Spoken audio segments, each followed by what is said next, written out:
একদিনে পড়ে গেছে দুই কাম, কে কোনটা করবে কিছুই বুঝতেছে না। একদিকে আজকে যে রাত আসতেছে এটা শবে বরাত, লাইলাতুন নিসফে মিন শাবান, আবার আজকের দিনও চলে যাচ্ছে, কি করবে কিছুই বুঝতেছে না। হ্যাঁ, ফেসবুকে দেখলাম একজন লিখছে, সে খুব সুন্দর কৌশল বের করেছে, দিনের বেলা ভ্যালেন্টাইন পালন করবে, রাতের বেলা শবে বরাত পালন করবে। মানে দিনের বেলায় সব করলো তার ইচ্ছা মতো, আর মাগরিবের পরে শবে বরাত পালন করতে গিয়া তওবা করে তারপর কি করে ফেলবে, পবিত্র হয়ে যাবে। এই নিয়ত যদি কেউ করে সেও আর শবে বরাতের রাতে ক্ষমা পাবে। যে শবে বরাতের এই রাতে আমরা কি কোনো আমল করব কিনা, আমরা কি করতে পারি? সম্মানিত উপস্থিতি, আমি তো আগেই বলেছি যে এই রাত নিয়ে আমরা সীমা লঙ্ঘন করবো না, বাড়াবাড়ি করবো না, আবার ছাড়াছাড়িও করবো না। আমরা হচ্ছি ওই দলে, যতটুকু আছে ঠিক ততটুকুতেই আমরা থাকবো ইনশাআল্লাহ। তাহলে হাদিস থেকে জানলাম এই রাতে রহমত মাগফিরাত পাওয়া যায়, রহমত পাওয়া যায়, যেহেতু আল্লাহ রহমতের নজরে তাকান, আর মাগফিরাত পাওয়া যায়, ক্ষমা। আল্লাহ তাআলা মুশরিক আর হিংসুক ছাড়া সবাইকে কি করে দেন, মাফ করে দেন। সুতরাং এই দুই কাজ থেকে মুক্ত থাকতে হবে। যদি অন্যান্য মানুষের প্রতি হিংসা নিন্দা রেখে মানুষের ক্ষতি করেন, আপনার তওবাও কবুল হবে না, কারণ বান্দার হক নষ্ট করে আল্লাহর কাছে তওবা করলে আল্লাহ কি মাফ করে দিবেন? না। এজন্য আমাদের দায়িত্ব হলো, যদি আমরা হিংসা নিন্দা করে কাউকে অসম্মান করি, কারো বদনাম করি, কারো ক্ষতি করি, আমরা আজকেরই রাতে তাদের কাছে ক্ষমা চেয়ে নিব। কথা কি বোঝা গেল? আর শিরকি কোনো কাজে যদি আমরা লিপ্ত থাকি, আমরা জীবনের তোরে তওবা করব, আর আমরা এই সব কাজে জড়াবো না। সম্মানিত মুসল্লিবৃন্দ, আমরা শাবান মাসের একেবারে মাঝামাঝি পর্যায়ে চলে এসেছি। রমাদানুল কারীম আমাদের দোরগোড়ায় এসে কোরআন আসছে, আলহামদুলিল্লাহ। আমরা মহান আল্লাহ রাব্বুল আলামিনের কাছে এই ফরিয়াদ করছি, তিনি যেন আমাদেরকে রমাদান পর্যন্ত পৌঁছে দেন। সম্মানিত উপস্থিতি, যে মাসটি আমরা এখন অতিক্রম করছি, এই শাবান মাস অত্যন্ত ফজিলতপূর্ণ একটি মাস। আমরা অনেকেই রমাদান মাসের ফজিলত গুরুত্ব সম্পর্কে জানি, এজন্য সেই মাসটিকে আমরা খুব মূল্যায়ন করি। কিন্তু রমাদানের আগে এই যে মাস শাবান মাস, এই মাসের ফজিলত সম্পর্কে না জানার কারণে আমরা অনেকেই এই মাসে গাফেল থাকি। অথচ নবী করিম সাল্লাল্লাহু আলাইহি ওয়াসাল্লাম এই মাসকে এত বেশি গুরুত্ব দিয়েছেন।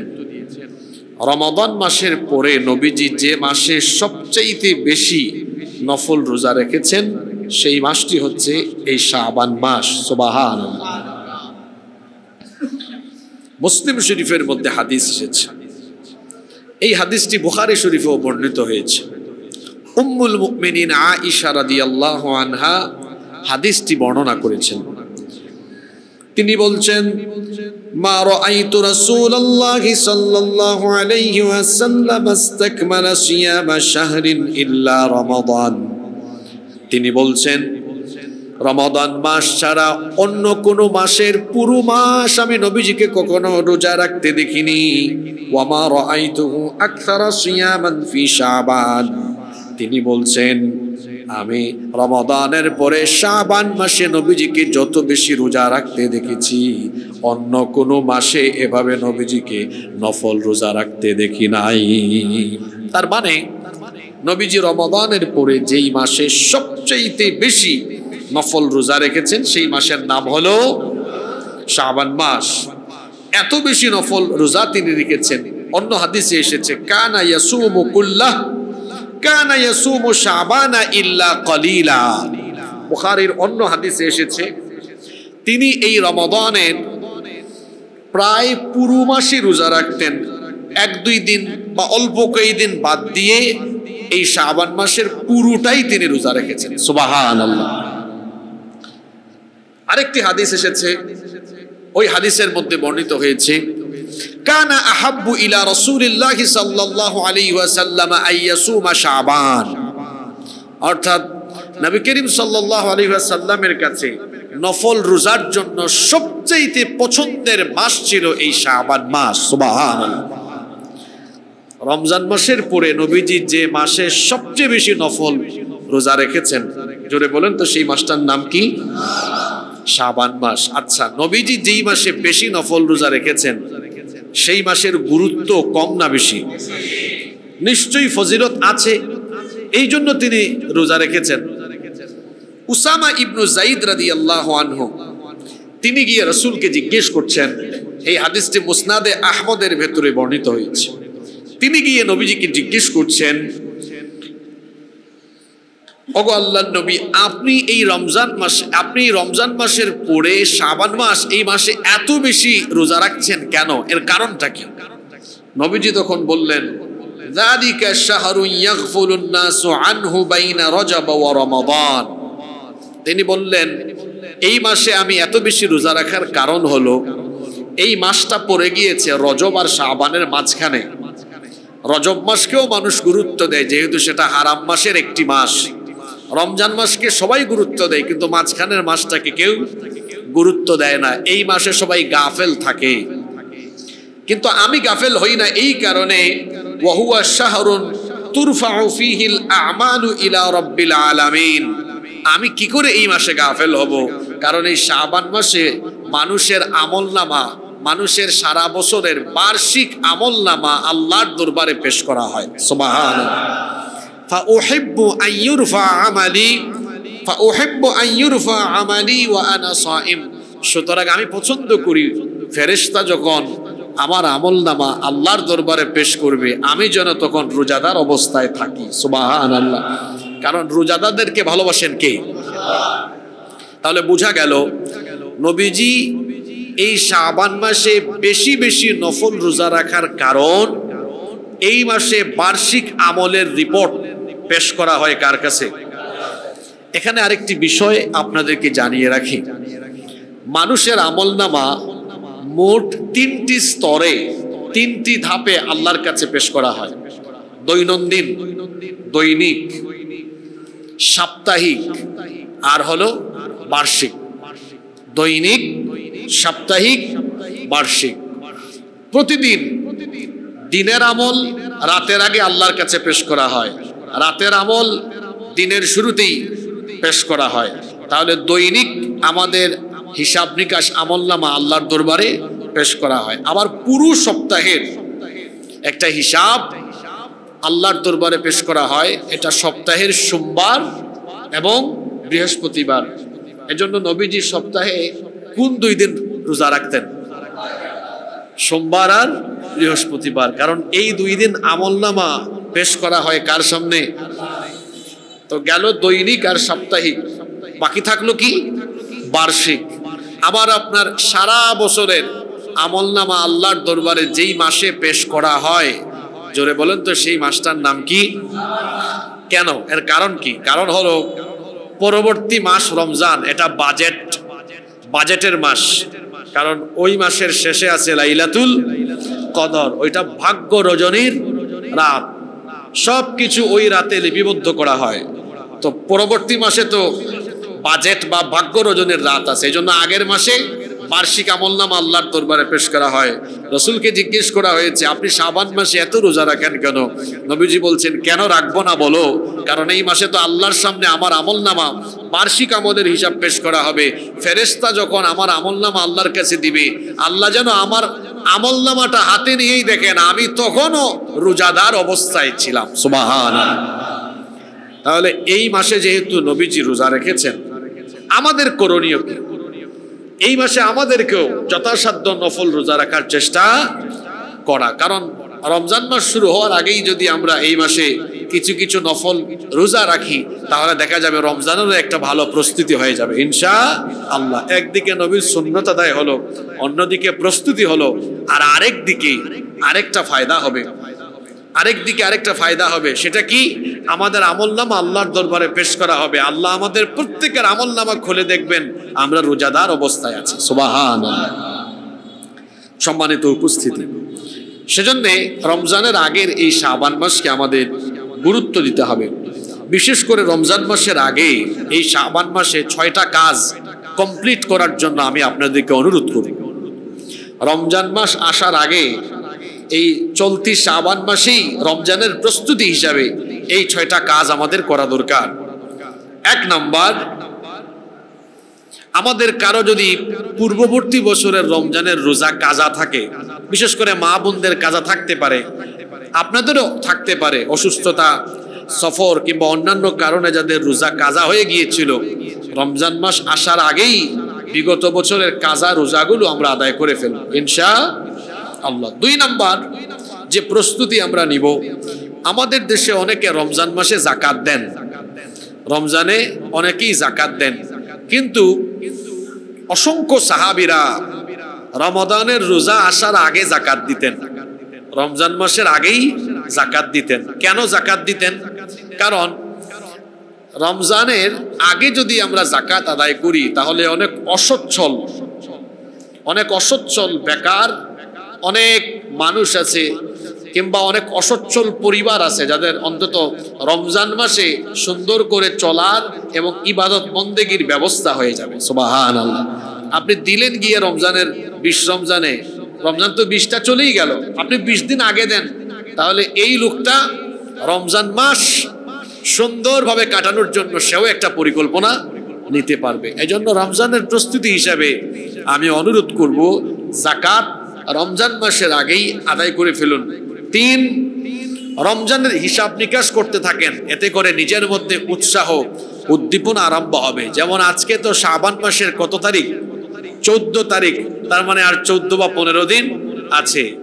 এইভাবে করে রমজানের কাউন্টডাউন আরম্ভ করেন, তাতে করে রমজানের প্রতি এক ধরনের আগ্রহ তৈরি হবে ইনশাআল্লাহ। তারপরে 4 নাম্বার, রমজানের প্রস্তুতি হিসেবে 4 নাম্বার যে কাজ করবেন, নবী করিম সাল্লাল্লাহু আলাইহি ওয়াসাল্লাম যেভাবে শাবান মাসে রোজা রেখেছেন, আপনিও আল্লাহর নবীর অনুসরণে এই মাসে নফল সিয়াম পালনের চেষ্টা করুন। 5 নাম্বার, রমজান মাস আসার আগে সুন্দর একটা পরিকল্পনা গ্রহণ করুন কিভাবে আপনি এবছরের রমজানকে ইফেক্টিভ করে তুলবেন। 6 নাম্বার, রমাদান আসার আগে রমাদান সম্পর্কিত পড়াশোনা একটু বাড়ান, রমাদান সম্পর্কিত দার্স, আলোচনা, সেমিনার, প্রশ্নোত্তরে অংশগ্রহণ করুন, রমাদান সম্পর্কে, রোজা সম্পর্কে বিস্তর জ্ঞান লাভ করুন। কারণ জেনে বুঝে আমল করার মধ্যে যে মজা আছে, না জেনে না বুঝে আমলে ততটা মজা নাই। এই 6টা প্রস্তুতির কথা বললাম, আল্লাহ তাআলা আমাদেরকে এই প্রস্তুতি নেওয়ার তৌফিক দান করেন, আমরা বলি আমিন। সম্মানিত উপস্থিতি, এই শাবান মাসের একটি বিশেষ রাত আছে, বিশেষ ফজিলতপূর্ণ একটি রাত আছে, যেই রাত হলো আজকের রাত, আজকের দিবাগত রাত। এই রাতকে আমাদের দেশের মানুষেরা বলেন শবে বরাত। শবে বরাত এই শব্দটি কোরআন কিংবা হাদিসের কোনো পরিভাষা নয়। কোরআনে কারিমে এই শবে বরাত সম্পর্কিত কোনো আলোচনা না থাকলেও বিভিন্ন হাদিসে এই রাতের ফজিলত বর্ণিত হয়েছে, সুবহানাল্লাহ। এবং হাদিসের পরিভাষায় এই রাতকে বলা হয় লাইলাতুন নিসফে মিন শাবান, শাবানের মধ্যরাত্র বা অর্ধ শাবানের রজনী। তো কোরআন হাদিসের পরিভাষাগুলো প্র্যাকটিস না করতে করতে এই শব্দগুলো আমাদের কাছে এখন দুর্বোধ্য, অনেক কঠিন হয়ে গিয়েছে। এজন্য আমি আপনাদেরকে অনুরোধ করব যে কোরআন হাদিসে বর্ণিত পরিভাষাগুলো আমরা আস্তে আস্তে আমাদের নিজেদের অভ্যাসে পরিণত করা দরকার। এই যে আজকের এই রাতকে যুগ যুগ ধরে আপনারা শবে বরাত বলছেন, শবে বরাত বলায় তো কোনো গুনাহ নাই, কিন্তু আপনি কোরআন হাদিসের পরিভাষা যদি বলেন, কোরআন হাদিসের পরিভাষা বললে দেখবেন এটার সৌন্দর্য আরো বাড়বে। এজন্য আসুন আমরা একবার এই রাতে, এই রাত্রের যে নাম আছে হাদিসে, একবার সবাই বলি তো যেভাবে হাদিসে নামটা এসেছে, আমার সাথে বলেন লাইলাতুন নিসফে মিন শাবান। দেখছেন অনেকের বলতে গেলে পেস্ট লেগে যায়, তাই না? আমরা একটু প্র্যাকটিস করাই দিই, তাইলে হয়ে যাবে। আমরা একটু ভেঙে ভেঙে বলি, বলেন লাইলাতুন নিসফি মিন শাবান। খুব সহজ কথা, আবার বলেন লাইলাতুন নিসফি মিন শাবান, লাইলাতুন নিসফি মিন শাবান। আরো শর্ট করে দিই, আরেকটু শর্ট করে দিই। ওটা শর্ট করলে হাদিসের মতো হয় না, কারো যদি পেস লেগে যায় বলতে গেলে, তাহলে আরো শর্ট করে বলবেন নিসফে শাবান। কি বলবেন? নিসফে শাবান। কিন্তু কথাটা পূর্ণাঙ্গ হয় না, চেষ্টা করবেন পরিপূর্ণ করে বলার। লাইলাতুন নিসফে মিন শাবান, এটার অর্থ কি? লাইলাতুন মানে তো রাত, নিসফ মানে অর্ধেক, মিন শাবান মানে শাবান মাসের, অর্থাৎ শাবান মাসের মধ্য রজনী। তো আজকে তো 14 দিন শেষ, আজকে যে রাত এটা হলো শাবানের মধ্য রজনী বা অর্ধ শাবানের রাত, যেটাকে আমরা আমাদের দেশে কি বলি? শবে বরাত বলে থাকি। সম্মানিত উপস্থিতি, মূলত এই যে শবে বরাত, এই শব্দটি নামকরণ হয়েছে একটি অসতর্ক ব্যাখ্যা থেকে। অনেকে মনে করেন যে শবে বরাত মনে হয় ভাগ্য রজনী। শবে বরাত এই শব্দটি তো ফার্সি, এটা বাংলা নয়, ফার্সি শব্দ। শবে মানে রাত আর বরাত মানে ভাগ্য, মানে ভাগ্য রজনীর রাত। আসলে কি শবে বরাত ভাগ্য রজনীর রাত? জোরে বলেন না। খেয়াল করুন, আমাদের দেশে এই শবে বরাত বা লাইলাতুন নিসফে মিন শাবান, অর্ধ শাবানের রাত, এই মধ্য শাবানের রজনীকে ঘিরে রয়েছে বাড়াবাড়ি, সীমালঙ্ঘন, আবার রয়েছে ছাড়াছাড়ি। দুই গ্রুপ আছে। এক গ্রুপ শবে বরাত স্বীকারই করে না, বলে শবে বরাত বলতে ইসলামে কিছুই নাই। এরাও সীমালঙ্ঘনকারী, কারণ এরা ছাড়তে ছাড়তে সব ছেড়ে দিয়েছে। আর কেউ কেউ বলে শবে বরাত আছে মানে এটার ফজিলত অনেক বেশি, ঠিক আছে, কিন্তু তারা এই ফজিলত বাড়াতে বাড়াতে মাত্রাতিরিক্ত এমন এমন কাজ করে যার সাথে কোরআন হাদিসের কোনো সম্পর্ক নাই। এই দুই গ্রুপই হলো পথভ্রষ্ট। যারা মনে করে শবে বরাত ইসলামেই নাই, কোরআন হাদিসে নাই, এরাও সঠিক বিষয়টা জানে না। আবার যারা মনে করে আছে মনে করে করতে করতে করতে করতে এমন জায়গায় নিয়ে যায় যার সাথে কোরআন বা হাদিসের কোনো সম্পর্ক নাই। তাহলে আমরা থাকবো কোন দলে? আমরা থাকবো সেই দলে এটার ফজিলত যতটুকু আছে আমরা ঠিক ততটুকু ফজিলত জেনে তারপরে এর উপরে থাকবো, বাড়াবো না, কমাবো না। সম্মানিত উপস্থিতি, মূলত একটি অসতর্ক ব্যাখ্যা থেকে এই শবে বরাতের নাম হয়েছে। কিন্তু কেউ যদি এটাকে আরবিতে বলে লাইলাতুল বারাআ বা লাইলাতুল বরাত, অসুবিধা নাই। তো আরবিতে তো লাইলাতুল মানে রাত আর বারাআ মানে মুক্তি, তাহলে অর্থ হবে মুক্তির রাত, ক্ষমার রাত। আসলে হাদিসেও আছে এই রাত হলো মুক্তির রাত, এই রাত ক্ষমার রাত। আল্লাহ দুই শ্রেণীর মানুষ ছাড়া বাদ বাকি সবাইকে এই রাতে মাফ করে দেন। সুবহানাল্লাহ। তাহলে তো বোঝা গেল লাইলাতুল বরাত বললে কোনো অসুবিধা নাই, অর্থ ঠিকই আছে। লাইলাতুল বরাত মানে মুক্তির রাত, ক্ষমার রাত। ওই পেশ লাগে ফার্সিতে যখন বলে শবে বরাত, তখন ফার্সিতে বাংলা করলে পরে এই ফার্সি বলার পরে এটাকে বাংলা অনুবাদ করলে অর্থ দাঁড়ায় কি? ভাগ্য রজনী। মূলত সূরা দুখানের 3 এবং 4 নম্বর আয়াতের অপব্যাখ্যা থেকে এর নামকরণ হতে পারে। সূরা দুখানের 3 এবং 4 নম্বর আয়াতে বলা হয়েছে, ইন্না আনজালনাহু ফি লাইলাতিন মুবারাকাতিন ইন্না কুন্না মুনযিরিন ফিহা ইউফরাকু কুল্লু আমরিন হাকীম। ইন্না আনজালনাহু ফি লাইলাতিন মুবারাকাহ, নিশ্চয়ই এই কোরআনকে আমি এক বরকতময় রজনীতে নাজিল করেছি। এখানে কেউ কেউ লাইলাতুম মুবারাকা দ্বারা শবে বরাতকে উদ্দেশ্য করেন না। এখানে লাইলাতুম মুবারাকা বরকতময় রাত দ্বারা কোরআন নাজিলের রাত উদ্দেশ্য। আর কোরআন কোন রাতে নাজিল হয়েছে সেই রাতের কথা স্পেসিফিক সুনির্দিষ্ট করে কোরআনে বলা আছে না নাই? সেই রাত কোন রাত? আল্লাহ তো ওই রাতের নামে সূরাও দিয়েছেন, ইন্না আনজালনাহু ফি লাইলাতিল কদর, নিশ্চয়ই এই কোরআনকে কদরের রাতে নাজিল হয়েছে। সুতরাং যেখানে আল্লাহ কোরআনে সুনির্দিষ্ট করে বলেছেন কদরের রাতেই কোরআন নাজিল হয়েছে, সুতরাং শবে বরাতে কোরআন নাজিল হয়েছে এটা বলা কোরআনের অপব্যাখ্যা আর বাড়াবাড়ি ছাড়া আসলে আর কিছুই না। এখন আমরা প্রশ্ন করতে পারি যে কদরের রাতে কোরআন নাজিল হয়েছে, তো সেই কদরের রাত কি শাবান মাসে না রমজান মাসে? এই জবাবও কোরআনে আছে। শাহরু রমাদানাল্লাযী উনজিলা ফীহিল কুরআন ইলা আখিরিল আয়া। রমজান মাস, এই মাসে কোরআন নাজিল করেছেন কে?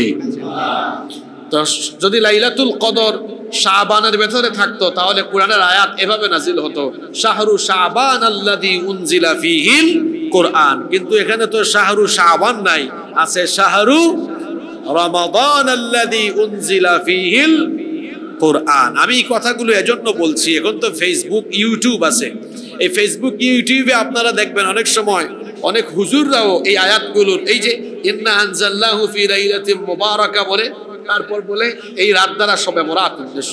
আশ্চর্য কথা ভাই, যে সকল বিষয়গুলো কোরআনে স্পষ্ট করা আছে ওখানে আপনি নিজে পেছ লাগান কেন? হুদাই মানুষকে আর যন্ত্রণায় ফেলেন না। যদি বিষয়টা কোরআনে না থাকতো তাহলে আপনি বলতে পারতেন, তো বিষয়টা তো কোরআনেই আছে। কোরআন নাজিল হয়েছে কোন রাতে? সবাই বলেন, কোরআনে সুনির্দিষ্ট করে বলা আছে না? আচ্ছা, আবার ওই রাতটা কোন মাসে, ওই মাসের কথাও বলা আছে, শাহরু রমাদান আল্লাযী উনজিলা ফীহিল কোরআন। এবার যে কদরের রাতে কোরআন নাজিল হয়েছে সেই রাতের ব্যাপারে আল্লাহ সূরা দুখানের পরবর্তী আয়াতে অর্থাৎ 4 নম্বর আয়াতে বলছেন, ফিহা ইউফরাকু কুল্লু আমরিন হাকিম। এই কোরআন নাজিলের এই রাতে সকল বিষয়ের চূড়ান্ত ফয়সালা করা হয়, অর্থাৎ এই রাত হলো ভাগ্য রজনীর রাত। সুবহানাল্লাহ। তাহলে ভাগ্য রজনীর রাত শবে বরাত না শবে কদর? জোরে বলেন, শবে বরাত না শবে কদর? শবে কদর, লাইলাতুল কদর।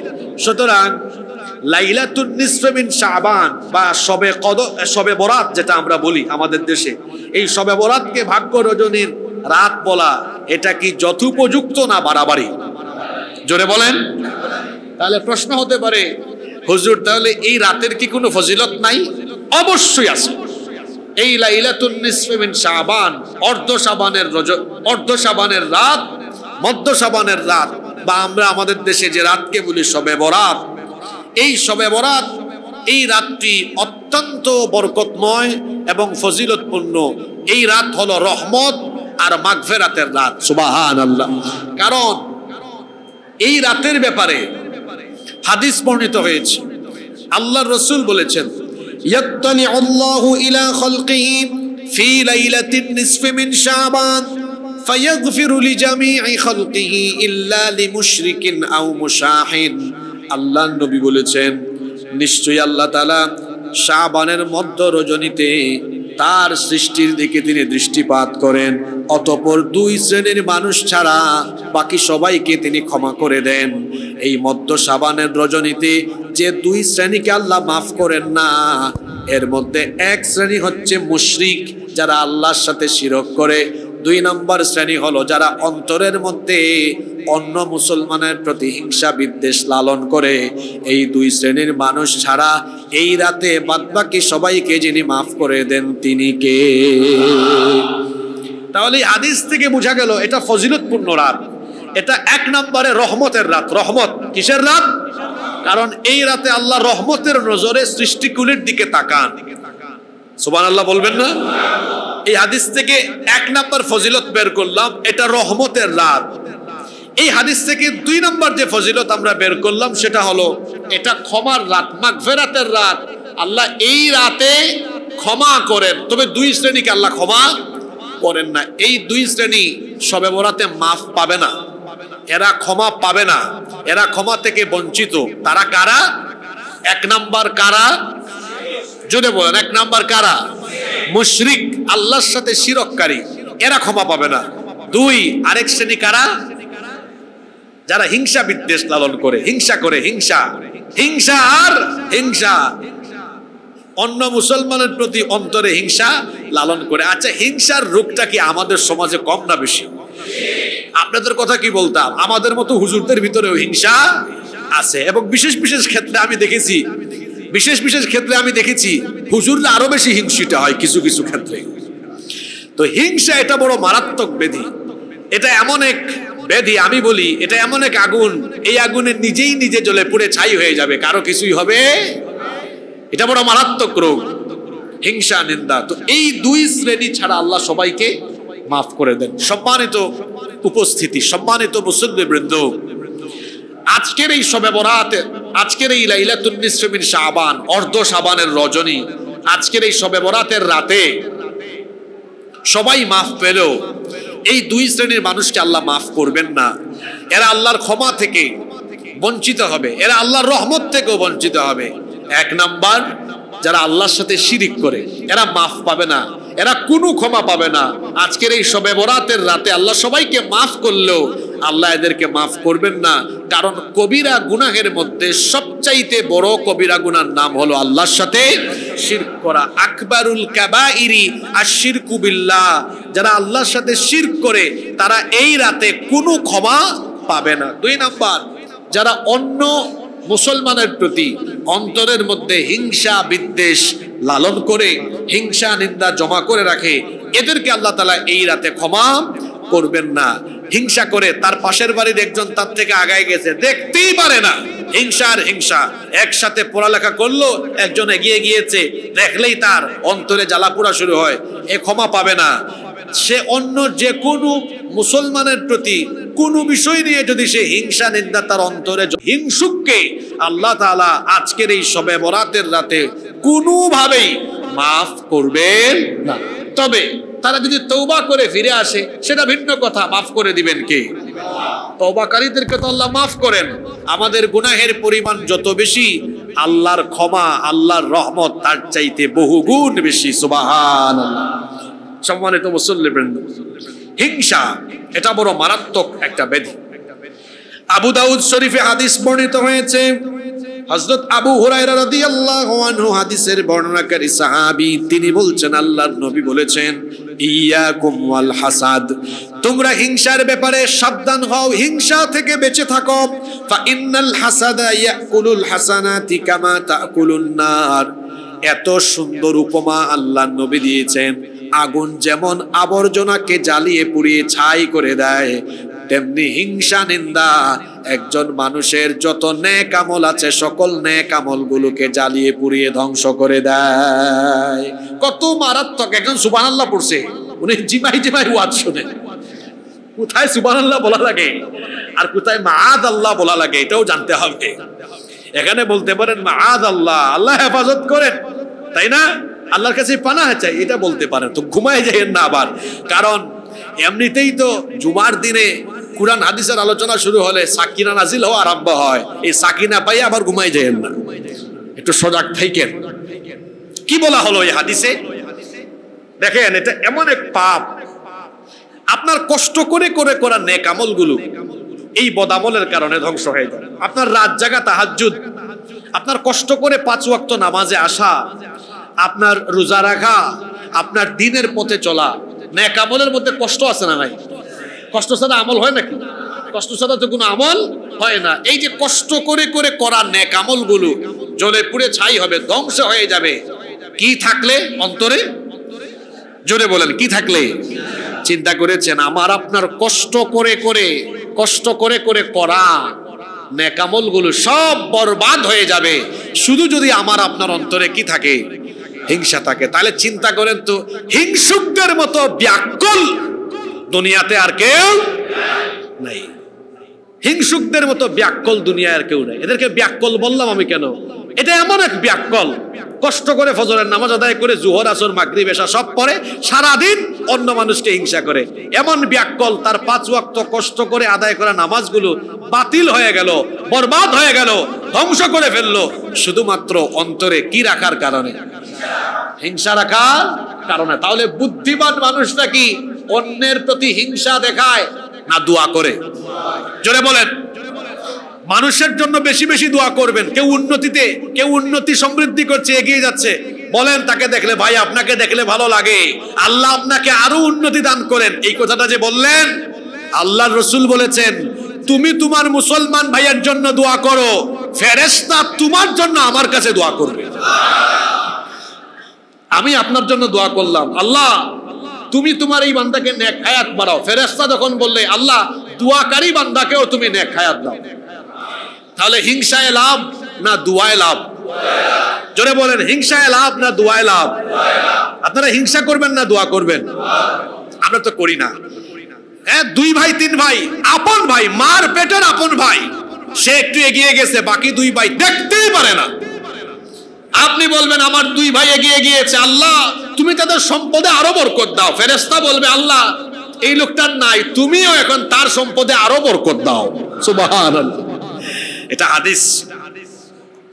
যখন কোন মুমিন তার আরেকজন মুমিন ভাইয়ের জন্য দোয়া করে, তখন ফেরেশতা বলে, কি বলে শোনেন, আল্লাহ সে যে তার ভাইয়ের জন্য দোয়াটা করলো এটা কবুল করেন পরে, এটা পড়ে, এটাও কবুল করেন, কিন্তু এটা পড়ে, তাহলে আগে কোনটা কবুল হবে? ফেরেশতা বলে আল্লাহ সে যে দোয়া করলো তার মনটা যে উদার, তার মনটা যে উদার, তার দিল যে উদার, তার দিলে যে হিংসা নাই, তার অন্তরে যে হিংসা নাই, এজন্য সেম দোয়াটা আগে কবুল করেন তার জন্য, তারপরে তার ভাইয়ের জন্য। সুবহানাল্লাহ। তাহলে বলেন তো, যারা হিংসুক এরা বুদ্ধিমান না ব্যাকল? জোরে বলেন, বুদ্ধিমান না ব্যাকল? ব্যাকল, এদের কোনো আক্কল জ্ঞান নাই। আর যারা মানুষের উন্নতি দেখলে আরো খুশি হয়, বলে আল্লাহ তোমার আরো দেখ, এরা বুদ্ধিমান। এরা বুদ্ধিমান এই কারণে, কারণ সে যে দোয়াটা করে ফেরেশতাও দোয়া করে, আল্লাহ তুমি তারেও দাও। সুবহানাল্লাহ। তাহলে আজ থেকে আমরা এখন থেকে মানুষের জন্য, মানুষের প্রতি হিংসা রাখবো না, দোয়া করবো। জোরে বলেন, হিংসা না দোয়া? আল্লাহ দোয়া শিখাইছেন, আল্লাহ দোয়া শিখাইছেন। কিভাবে শিখাইছেন শোনেন। রব্বুল আলামিন কোরআনুল কারীমের 59 নম্বর সূরা সূরাতুল হাশরের 10 নম্বর আয়াতে বলছেন, রব্বানা গফির লানা ওয়া লিইখওয়ানিনা আল্লাযীনা সাবাকুনা বিল ঈমান। যারা পারেন এই দোয়াটা আমার সাথে সবাই পড়েন, বলেন রব্বানা গফির লানা ওয়া লিইখওয়ানিনা আল্লাযীনা সাবাকুনা বিল ঈমান। এই দোয়াটা পড়েন, যারা পারেন না তারাও আমার সাথে বলেন, বললেই লাভ। আমি কেমনে লাভ বলি? এই যে বলতেছেন আল্লাহ আমাকে মাফ করো আর আমার ভাই যারা ঈমানদার, দুনিয়ার সব ঈমানদার ভাইকে মাফ করো। এখন আমরা বলবো আর ফেরেশতা বলবে আল্লাহ ফজুমিয়া মসজিদে থাকা প্রত্যেকটা মুসলমানকে তুমি আগে মাফ করো। কেন? এরা উদার, এরা বসবাস করে চট্টগ্রামে আর দোয়া করে সারা দুনিয়ার 200 কোটি মুমিনের জন্য, বলতেছে আল্লাহ আমাকে আর আমার 200 কোটি মুমিন ভাই বোনকে মাফ করো। আল্লাহ এরা যে দোয়া করলো সারা দুনিয়ার মুমিনদের জন্য, এগুলা পরে কবুল কইরেন, আগে ফজুমিয়াতে এখন দোয়া করা প্রত্যেকের গুনাহ তুমি মাফ করে দাও। সুবহানাল্লাহ। তাহলে হিংসা হবে না দোয়া হবে? তা আমার সাথে সবাই বলেন রব্বানা গফির লানা ওয়া লিইখওয়ানিনা আল্লাযীনা সাবাকুনা বিল ঈমান ওয়া লা তাজআল ফি কুলুবিনা গিল্লান লিল্লাযীনা আমানু রব্বানা ইন্নাকা রাউফুর রহিম। এত সুন্দর দোয়া, এটা কোরআনে কারিমে আছে সূরা হাশরের 10 নম্বর আয়াত। কত সুন্দর দোয়া আল্লাহ শেখালেন। যারা পারেন না এটা মুখস্থ করবেন, প্রত্যেক মোনাজাতে এই দোয়াটা করবেন, রব্বানা গফির লানা, হে আল্লাহ হে রব আমাদেরকে ক্ষমা করো, ওয়া লিইখওয়ানিনাল্লাযীনা সাবাকুনা বিল ঈমান, আর ঈমানে অগ্রণী ভূমিকা রাখা আমার মুমিন ভাইদেরকেও তুমি মাফ করো। বলেন আমিন। দোয়াটা এখানে শেষ হয় নাই, ওয়ালা তাজআল ফি কুলুবিনা গিল্লাল লিল্লাযীনা আমানু, হে আল্লাহ আমাদের অন্তরে কোনো মুমিনের প্রতি হিংসা বিদ্বেষ রাখিয়েন না। সুবহানাল্লাহ। বরং মুমিনের অন্তরে আরেক মুমিনের প্রতি ভালোবাসা থাকবে। মুমিনের অন্তরে আরেক মুমিনের প্রতি কি থাকবে? ভালোবাসা থাকবে। যারা অন্য মুসলমানকে আল্লাহর সন্তুষ্টির জন্য ভালোবাসবে, এক হাদিসে এসেছে আল্লাহর নবী বলেছেন কিয়ামতের দিন আল্লাহ তাআলা তাদেরকে নূরের তৈরি আসনের মধ্যে সমাসীন করে দিবেন। এদেরকে দেখে নবী রাসূলগণ ঈর্ষা করবেন, বলবেন হাজ হাসরের মাঠে এরা এত বেশি মর্যাদা পেল কেন? বলা হবে এরা হচ্ছে সেই সকল মানুষ, এদের দিল আর মন এত উদার, এরা কারো প্রতি হিংসা রাখতো না, বরং তারা তাদের মুমিন ভাইদেরকে ভালোবাসতো, মহব্বত করত। এই জন্য হাসরের মাঠে আল্লাহ তাদেরকে আজ এই সম্মান দিয়েছে। তাহলে আমাদের অন্তরে অন্য মুসলমানের প্রতি হিংসা থাকবে না ভালোবাসা থাকবে? ভালোবাসা থাকবে। ভালোবাসবো আমরা, একজন আরেকজনকে ভালোবাসবো। এই ভালোবাসাটা কেমন হবে? আমি আমার জন্য যা পছন্দ করি, আমার ভাইয়ের জন্য আমি তা পছন্দ করব, আমি তাকে মহব্বত করব, তার সাথে আমার সুন্দর সম্পর্ক থাকবে, আমি তার সাথে সব রকমের ভালো আচরণ করব। অসুস্থ হয়েছে, আমি আমার ভাইকে দেখতে যাব, আমার ভাই অভাব অনটনে আছে, আমার সামর্থ্য থাকলে আমার ভাইকে আমি সহযোগিতা করব, আমার জবান দিয়ে হাত দিয়ে আমি কখনো আমার ভাইকে কষ্ট দিব না, আমি আমার সাধ্যমতো আমার ভাইকে ভালোবাসবো, তার প্রতি আন্তরিকতা দেখাবো, হিংসা করব না, আমি তার জন্য দোয়া করব। একবার আল্লাহর নবী সাইয়েদনা আনাস রাদিয়াল্লাহু আনহুকে ডেকে বলছেন, শুনতেছেন আপনারা? শুনেন, ভালোবাসার দোয়া দেখালে কি উপকারটা হয়। নবীজি আনাসকে ডাকলেন, ডেকে খুব আদর করে বললেন, ইয়া বুনাই, হে কলিজার টুকরা, ইন কদরতা আন তুসবিহা ওয়া তুমসিয়া লাইসা ফি কলবিকা গিশশুন লি আহাদিন ফাফআল। আনাস, যদি সম্ভব হয় তোমার জন্য সকাল সন্ধ্যায় মানুষকে ক্ষমা করো, অন্তরের মধ্যে কারো প্রতি বিদ্বেষ রাখিও না, হিংসা রাখিও না। এরপরে আনাস রাদিয়াল্লাহু আনহু বলছেন, নবীজি এই কথা আমাকে বললেন যে সকাল সন্ধ্যায় মানুষকে ক্ষমা করো, কারো উপর হিংসা বিদ্বেষ রাখিও না। যদি এটা করো, মনে রেখো আনাস, যালিকা মিন সুন্নতি, এটা আমার সুন্নত। এই যে তোমাকে একটা সুন্নত শিখালাম আমি এখন, মান আহাব্বা সুন্নতি, যে আমার সুন্নতকে ভালোবাসবে, কানা মান আহইয়া সুন্নতি ফাকাদ আহাব্বানি, যে আমার সুন্নতকে জীবিত রাখবে, ভালোবাসবে, সে তো আমাকেই ভালোবাসবে। ওয়া মান আহাব্বানি কানা মাই ফিল জান্নাহ, আর যে আমার সুন্নতকে ভালোবাসে, আমাকে ভালোবাসে, সে আমার সাথে এক জান্নাতে অবস্থান করবে। সুবহানাল্লাহ। নবীজি আনাসকে শিখানোর মাধ্যমে, আনাস রাদিয়াল্লাহু আনহুকে শিখানোর মাধ্যমে আসলে আমাদেরকেও বিষয়টা শিখিয়েছেন। সকাল সন্ধ্যায় কারো প্রতি হিংসা আমরা রাখবো না, শুধু হবে ভালোবাসা আর দোয়া, ভালোবাসা আর দোয়া। ইসলাম ভালোবাসা শেখায় কি শিখায় না? হায় রে হায়, আজকে একদিনে পড়ে গেছে দুই কাপ। যুবকরা করবে কোনটা তারা নিজেরাও বুঝতেছে না। একদিকে তো আজকে এক নাপাক আর বেহায়া দিবস, তাই না? তবে মনে রাখবেন, এটার নাম ভালোবাসা দিবস না, এটার প্রকৃত নাম হলো না।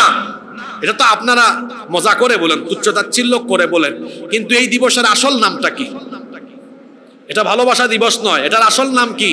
দেখছেন যুবকরা না জেনেই কি কামটা করে। এটার আসল নাম কি? হ্যাঁ, এই যে এখান থেকে একজন বলছে ভ্যালেন্টাইন ডে, এটার নাম ভালোবাসা দিবস নয়। আচ্ছা, নামের মধ্যেই কেমন প্রতারণা আপনারা লক্ষ্য করেন। আপনারা তো সবাই জানেন ভালোবাসার ইংরেজি কি। এখন বলে না, মসজিদে ঢুকছে তো মাথায় টুপি আছে বলে না, আর এমনি কিন্তু মসজিদের বাইরে আই লাভ ইউ অনেকবার বলে।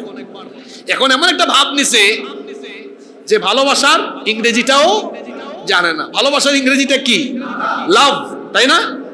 তাহলে আপনারা খেয়াল করেন নামের মধ্যে কেমন ভেজাল আর কেমন প্রতারণা করেছে এরা। তাহলে ভালোবাসা দিবসের ইংরেজি হওয়া কি দরকার ছিল? লাভ ডে, তাই না? লাভ ডে, কিন্তু এটার নাম কি লাভ ডে না ভ্যালেন্টাইন ডে? বোঝার চেষ্টা করেন, নাম হলো ভ্যালেন্টাইন ডে। তো ভ্যালেন্টাইন ডে আপনারা লিখেন তো, গুগল ট্রান্সলেট আছে না, গুগল ট্রান্সলেটে গিয়ে লিখেন ভ্যালেন্টাইন ডে, বাংলা কি এটা ভালোবাসা দিবস হবে না ভ্যালেন্টাইন দিবস হবে? ভ্যালেন্টাইন দিবস হবে। তো ভ্যালেন্টাইন দিবস মানে কি? আপনি উইকিপিডিয়াতে, এনসাইক্লোপিডিয়া ব্রিটানিকাতে সার্চ করেন, আজকে জুমার পরে সার্চ করবেন, সব মিল পাবেন। ভ্যালেন্টাইন নামে এক সেইন্ট বা সাধু, আমি তাকে সাধুও বলি না, এক লুচ্চা ছিল। সে ওই রোম সম্রাট ক্লাডিয়াসের আমলে 270 খ্রিস্টাব্দে, তার ব্যাপারে 2-3টা বর্ণনা আছে। কেউ কেউ বলেছেন সম্রাটের মেয়ের সাথে ইলিগাল রিলেশন করেছে, কেউ কেউ বলেছেন গোপনে গোপনে যুবক যুবতীদেরকে অবৈধ সম্পর্কের দীক্ষা দিত। এই অপরাধে তাকে গ্রেফতার করে পরবর্তীতে ফেব্রুয়ারি মাসের 14 তারিখে তাকে মৃত্যুদণ্ড দেওয়া হয়। এই যে 14 তারিখে তাকে মৃত্যুদণ্ড দেওয়া হয়, পরবর্তীকালে খ্রিস্টান পোপ তার নামানুসারে এই দিবসের নামকরণ করে দিয়েছেন ভ্যালেন্টাইন ডে। তো এখন আপনারা বলেন তো, যেই ব্যক্তির নামে এই দিবসের নামকরণ, সেই ব্যক্তি কি আল্লাহর বহুত বড় কুতুব, বহুত বড় ওলি? সে কি কোনো মুসলমানের আদর্শ হতে পারে? জোরে বলেন, আদর্শ হতে পারে? তাহলে এটা কি ভালোবাসা দিবস না ভ্যালেন্টাইন ডে? এটা পালন করবে তারা ভ্যালেন্টাইনের মতো পৃথিবীতে লুচ্চা আছে যারা। কোন ভালো মানুষ এই নাম তার পবিত্র জবান দিয়ে উচ্চারণ করবে। সম্মানিত ভাইয়েরা, যুবক ভাইয়েরা, খবরদার এই ফান্দে পড়বেন না। আমি তো আজকে ভেঙেই বলে দিলাম আপনাকে, এই নামের মধ্যে ভেজাল আছে। ভ্যালেন্টাইন ডে মানে ভালোবাসা দিবস নয়, ভ্যালেন্টাইন ডে মানে ভ্যালেন্টাইন দিবস। মুসলমান ভ্যালেন্টাইন দিবস পালন করবে না, কারণ বিবাহ বহির্ভূত সকল প্রকার সম্পর্ক, ছেলে মেয়ের সম্পর্ককে হারাম করে দিয়েছেন কে? সব ভালোবাসা হবে বিয়ের পরে। আই লাভ ইউ যতবার বলতে পারেন নিজের বউকে বলবেন। ভালোবাসা দিবস বলতে ইসলামে কোনো দিবস নাই। তো বলছিলাম একদিনে পড়ে গেছে দুই কাম, কে কোনটা করবে কিছুই বুঝতেছে না। একদিকে আজকে যে রাত আসতেছে এটা শবে বরাত, লাইলাতুন নিসফে মিন শাবান, আবার আজকের দিনও চলে যাচ্ছে, কি করবে কিছুই বুঝতেছে না। হ্যাঁ, ফেসবুকে দেখলাম একজন লিখছে, সে খুব সুন্দর কৌশল বের করেছে, দিনের বেলা ভ্যালেন্টাইন পালন করবে, রাতের বেলা শবে বরাত পালন করবে। মানে দিনের বেলায় সব করলো তার ইচ্ছা মতো, আর মাগরিবের পরে শবে বরাত পালন করতে গিয়া তওবা করে তারপর কি করে ফেলবে? পবিত্র হয়ে যাবে। এই নিয়ত যদি কেউ করে, সেও আর শবে বরাতের রাতে ক্ষমা পাবে, কারণ তার নিয়তের মধ্যেই ভেজাল আছে না নাই? প্রত্যেক কাজ নিয়ত অনুযায়ী হয়ে থাকে। তার নিয়ত ভালো না খারাপ? জোরে বলেন, নিয়ত ভালো না খারাপ? বরং দেখেন এই শবে বরাতের রাত আমাদেরকে ভালোবাসা শেখাচ্ছে। শবে বরাতের রাত কি শেখাচ্ছে? বলবেন হুজুর ভালোবাসা শিখাইলো কেমনে? ওই যে বললাম, এই রাতে আল্লাহ সবাইকে মাফ করলেও দুই শ্রেণীকে মাফ করেন না। এরা কারা? মুশরিক আর হিংসা বিদ্বেষ পোষণকারী। তাহলে বোঝা গেল হিংসা রাখা যাবে না। মুসলমানকে ভালোবাসবে, দয়া দেখাবে, দোয়া করবে। তাহলে আমরা এই যে আজকে এই হাদিসগুলো থেকে আর আয়াত থেকে যা জানলাম, আমরা কি অন্য মুসলমানকে হিংসা করব না দোয়া করব? জোরে বলেন, কি করব?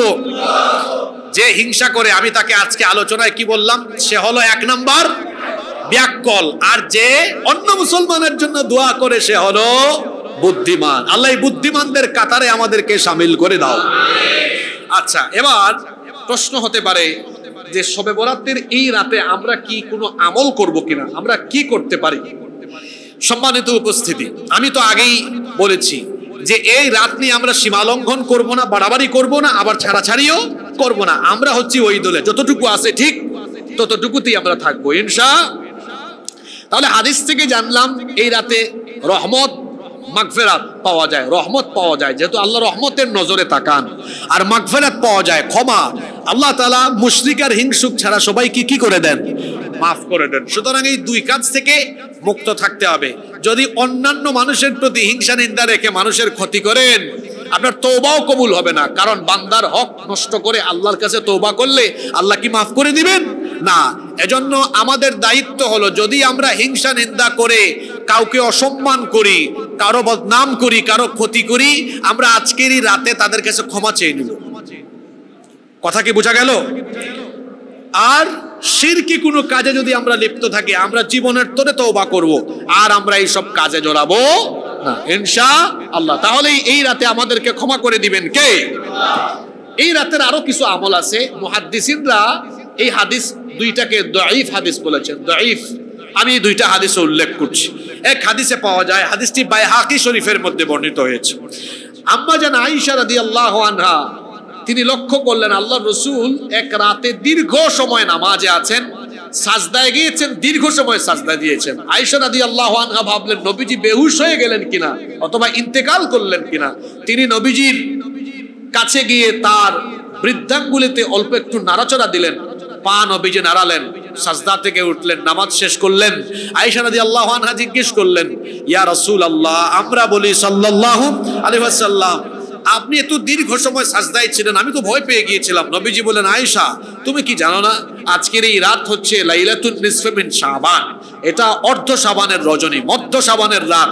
এই রাতে আল্লাহ তাআলা মুশরিক আর হিংসুক ছাড়া সবাইকে মাফ করে দেন। এজন্য আমি আল্লাহর রহমত আর ক্ষমার প্রত্যাশী ছিলাম। তাহলে এই হাদিসে বোঝা গেল রসুল আসলে রসুল শুধু এই রাতে না, আপনারা তো রসুলের আমল জানেন, তিনি স্বভাবজাত কারণে প্রত্যেক রাতেই কি আদায় করতেন? শেষ রাতে কথা বলছেন না কেন? তাহাজ্জুদ আদায় করতেন। এটা রসুলের মাঝে মাঝের আমল না সব সময়ের আমল? সব সময়ের আমল। কিন্তু রাসূল আম্মাজান আয়েশা রাদিয়াল্লাহু আনহাকে এই কথা বললেন, এটা ক্ষমার রাত, এটা বরকতের রাত, রহমতের রাত বুঝালেন। তাহলে এই হাদিস থেকেও বোঝা গেল এই রাতের বিশেষত্ব আছে, ফজিলত আছে। আরেকটা হাদিস, এটাও আম্মাজান আয়েশা রাদিয়াল্লাহু আনহা থেকে বর্ণিত, হাদিসটি মুসনাদে আহমদে, তিরমিজি শরীফে, ইবনে মাজাহ শরীফে বর্ণিত হয়েছে। তিনি বলছেন, ফাকাতু রাসূলুল্লাহ সাল্লাল্লাহু আলাইহি ওয়াসাল্লাম যাতা লাইলা, এক রাতে আমি রাসূলকে খুঁজে পাচ্ছিলাম না। ফাখারাজতু, আমি ঘর থেকে বের হলাম। আমি খুঁজতে খুঁজতে গিয়ে নবীজিকে দেখি, ফাইদা হুয়া বিল বাকিয়া, তিনি গারকাদুল বাকি। আমাদের দেশের লোকরা এই কবরস্থানের নাম তারা বলে জান্নাতুল বাকি, অথচ সৌদি আরবে জান্নাতুল বাকি নামে কোনো কবরস্থান নাই।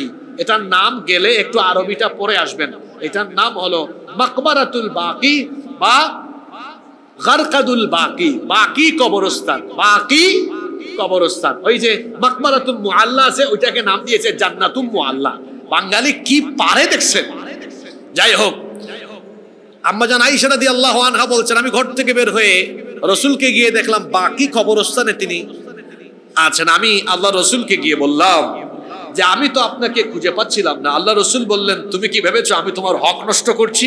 আয়েশা শোনো, আজকের এই রাত হলো মধ্য শাবানের রজনী, যেটাকে আমরা শবে বরাত বলি।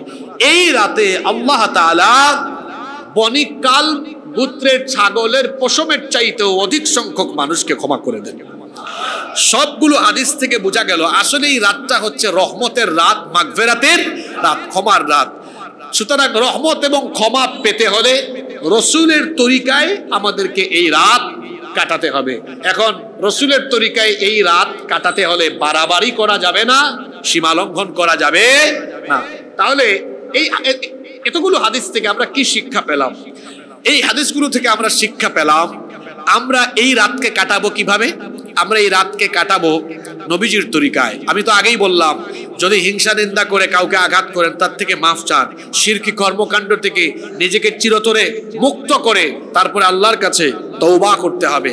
এছাড়া সাহাবী, তাবিঈন বা আমাদের পূর্ববর্তীদের অনেকেই এই রাতে একাকী নফল নামাজ আদায় করেছেন। সুতরাং কেউ যদি এই রাতে একাকী একা একা নফল নামাজ আদায় করে তাতে কোনো অসুবিধা নাই। এমনকি অনেকে রোজাও রাখে। আমি তো আগেই বলেছি, নবীজি রমজান মাসের পরে কোন মাসে সবচেয়ে বেশি নফল রোজা রেখেছেন? তো শুধু আপনি 15 তারিখ কেন, আপনি চাইলে এই মাসের আরো অন্যান্য দিনগুলো তো রোজা রাখতে পারবেন, এতে কোনো অসুবিধা নাই। তবে মনে রাখতে হবে, শবে বরাতের নামে কোনো নামাজ নাই, শবে বরাতের নামে আলাদা কোনো রোজা নাই। অনেকে আছে মনে করে যে শবে বরাতের আলাদা নামাজ আছে। কই হুজুর, শবে বরাতের নামাজের নিয়তটা করে কেমনে, এটা কয় রাকাত আদায় করে, কোন কোন সূরা পড়ে? আবার অনেকে আছে, অনেক হুজুররাও শিখাই দেয় 2 রাকাত করে পড়বেন। প্রথম রাকাতে সূরা কদর বা সূরা কাফিরুন পড়বেন, দ্বিতীয় রাকাতে 3 বার কুল হুয়াল্লাহ পড়বেন, তরিকা শিখাই দেয়। অথচ এই ধরনের কোন তরিকা রাসূল আমাদেরকে শিখায়া যাননি। সুতরাং শবে বরাতের নামে আলাদা কোনো নামাজ নাই। কেউ যদি রাতের বেলা একাকী নফল আদায় করে শেষ রাতে তাহাজ্জুদ পড়ে, এতে কোনো আপত্তি নাই, কোনো অসুবিধা নাই। কিন্তু শবে বরাতের নামে আলাদা কোনো নামাজের নিয়ত আছে, আলাদা কোনো নামাজের তরিকা আছে, এই ধরনের কিছুই কোনো হাদিসে বর্ণিত হয়নি, রাসূল আমাদেরকে শিখিয়ে যাননি। আমি তো আগেই বলেছি, শুধু শবে বরাত লাইলাতুন নিসফ মিন শাবান নয়, আমার নবীর প্রাত্যহিক রাতের আমল ছিল তিনি প্রত্যেক রাতে তাহাজ্জুদের নামাজে আল্লাহ তাআলাকে সাজদা দিতেন। সুবহানাল্লাহ। সুতরাং একজন মুমিনের উচিত শুধু শবে বরাত নয়, প্রত্যেকটি রাতকেই সে চাইলে শবে বরাতের মতো এভাবে সাজদার রাত, এভাবে সে চাইলে তাহাজ্জুদের রাত বানাতে পারে। এই রাতে আমাদের করণীয় কি? এই রাতে আমাদের করণীয় হলো বাড়াবাড়ি এবং সীমালঙ্ঘন না করে বরং আমরা এই দুইয়ের মধ্য থেকে বিরত থাকা এবং রসুলের তরিকার উপরে আমাদেরকে থাকা। বর্জন করব আমরা কি কি? খেয়াল করুন, শবে বরাত আসলে পরে, আমি তো রাতে সিলেট থেকে এসেছি, চট্টগ্রামের সাথে সিলেটের খুব মিল আছে। আমি প্রায় সময় বলি এরা হচ্ছে মনে হয় যেন এমন এক মার পেটের আপন 2 ভাই। কালকে আমি দেখলাম জায়গায় জায়গায় গরু জবাই হচ্ছে। চট্টগ্রামের খবর তো আর জানি না, আমি ছিলাম না। মানে মনে করে শবে বরাতের রাতে হালুয়া রুটি আর গোশত না খাইতে পারলে আয় রে হায়, আমার সারা বছর একেবারে বরবাদ হয়ে যেতে পারে। অনেকে তো মনে করে এই রাতে ভালো খাওয়া মানে সারা বছর ভালো খাওয়া। কি জাতের ব্যাকল চিন্তা করেছেন? সারা বছর আমি কি খাবো কি খাবো না এটা জানেন কে? রিজিকের ফয়সালা করে দিয়েছেন কে? প্রত্যেক মানুষ রিজিক নিয়ে জন্ম নিয়েছে, রিজিক ফিক্সড করা আছে। আপনি শবে বরাতে ভালো খাইয়া আপনার জন্য যদি আগামীকাল আলু ভর্তা ডাল ভাত থাকে, তো আপনি কি আজকে হালুয়া রুটি আর গরুর গোশত খাইয়া আগামীকালকে রিজিক আপনি বদলাই দিতে পারবেন? কখনোই পারবেন না। রিজিক হলো নির্ধারিত। সুতরাং এটা যদি কেউ মনে করে যে শবে বরাতের এই রাতে ভালো খাইলে সারা বছর ভালো খাবো, এই লোক বাড়াবাড়িতে সীমালঙ্ঘনে লিপ্ত। আল্লাহ আমাদেরকে হেফাজত করেন। গরুর গোশত ফ্রিজে রেখে আসছেন নাকি? চট্টগ্রামের মানুষ তো প্রায়ই মেজবান বা 3-4 জন মিলে গরু একটা শুয়াই ফেলে, এরকম যদি হয় অসুবিধা নাই। কিন্তু আপনি যদি একেবারে ওই রাতকে কেন্দ্র করে করেন, এগুলো বর্জন করতে হবে। আর যদি বলেন না হুজুর আমি তো প্রায় সময় আনি করে, আমরা প্রায়ই খাই, তো খান, কোনো অসুবিধা আছে? খাইতে কোনো অসুবিধা আছে?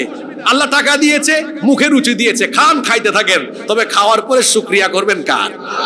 আল্লাহর শুকরিয়া করবেন। কিন্তু এই রাতকে কেন্দ্র করে যেন বিশেষভাবে না হয়, এটা মনে করা বিদআত। এটা মনে করা কি? বিদআত। আল্লাহ এই বিদআত থেকে আমাদেরকে বাঁচায় রাখেন, বলি আমিন। তারপরে এই রাতে অনেকে কি করে?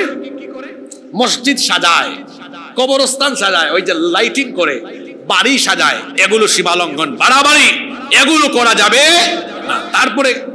তারপরে আরো কি করে? আগরবাতি ঘরে ঘরে জ্বালায়, দোকানপাটে জ্বালায়, আর বলে আজকে আমাদের মরে যাওয়া সব লোকদের আত্মা ফিরে আসবে। আমি একবার একজনকে পাইলাম, বললাম আজকে রাতে কয়জনের আত্মা দেখছেন আপনি? একজনও দেখি নাই। তো আপনি না অপেক্ষায় আছেন? আচ্ছা বলেন তো, কোনো মানুষ কবরে যাওয়ার পরে আসতে পারবে? হ্যাঁ, আসলে কি আপনারা ঠিক থাকতেন নাকি? এখন যদি আমার আলোচনা চলা অবস্থায় কবর থেকে একজন উঠে, আপনারা আমারে ফালাইয়া থুইয়া দৌড় মারবেন, বলবেন কি এর ওয়াজ আর কি এর নামাজ, আগে জান বাঁচাই। মরা ব্যক্তি, মৃত ব্যক্তি, সে আর কখনো দুনিয়ায় ফিরে আসতে পারবে? এটা অসম্ভব, সে ফিরে আসতে পারবে না। সুতরাং আগরবাতি জ্বালাইয়া আপনি মনে করবেন আজকে তার আত্মা ঘরে ঘরে ফিরে আসবে, এটা সীমালঙ্ঘন, বাড়াবাড়ি ছাড়া আর কিছুই নয়। তারপরে এই রাতে আমরা কি কি করব না? সমবেত হয়ে একেবারে জিকির আজকার করে করে এগুলো করা যাবে না। আপনি একাকী করেন, যা করার একাকী করেন, কোনো অসুবিধা নাই। তারপরে এই রাতে আতশবাজি ফুটানো, এগুলো করা যাবে না। এটাকে উৎসব আর খাওয়া দাওয়ার রাত হিসাবে পরিণত করা যাবে না। অনেকে আছে নতুন পায়জামা পাঞ্জাবি লাগায়, খালি চক্কর দেয়, মসজিদে মসজিদে ঘোরায়, মাজানে মাজানে যায়, কোন জায়গায় তোবারুক আছে, কোন জায়গায় বিরিয়ানি আছে। না, এইটা উৎসব আর খাওয়া দাওয়ার কোনো রাত নয়। আপনাদেরকে হাসানোর জন্য বলছি না, কথাগুলো বাস্তব না অবাস্তব? এগুলো অনেকে আছে সারা রাত টুপি পরে পাঞ্জাবি পরে ঘুরায়, তারপরে ফজরের 1 ঘন্টা আগে চোখ কসলায় কসলায় গিয়া তার বেডরুমের ঢুকে তারপর ঘুমায়।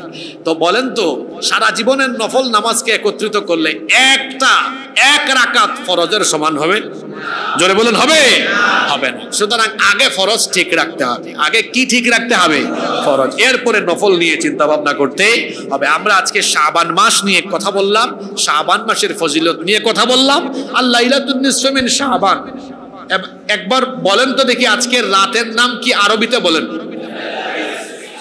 মাশাআল্লাহ, লাইলাতুন নিসফি মিন শাবান। এটা আজকের রাত, এই যে আজকের দিবাগত রাত। আমরা সীমালঙ্ঘন বাড়াবাড়ি থেকে মুক্ত হয়ে আমরা যেন সুন্নাহ তরিকায় থাকতে পারি।